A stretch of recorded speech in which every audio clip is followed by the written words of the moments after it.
అబ్బా, చలి వణికేస్తోంది బాబు. ఈ సమయంలో బయటకు వెళ్లాలంటే చెప్పలేని బద్ధకం వస్తుంది. ఈ బద్ధకాన్ని కాస్తంత వెచ్చగా వదిలించుకోవచ్చని అంటున్నారు నిపుణులు.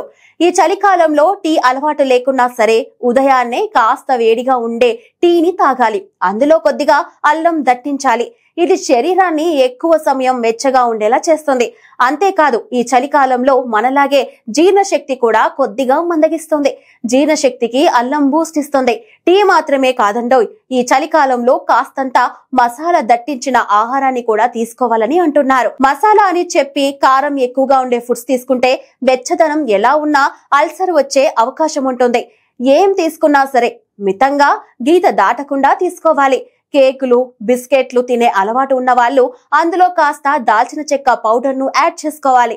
నట్స్, అవిసె గింజలు వింటర్ స్నాక్స్ గా తీసుకోవడం అలవాటు చేసుకుంటే చాలు.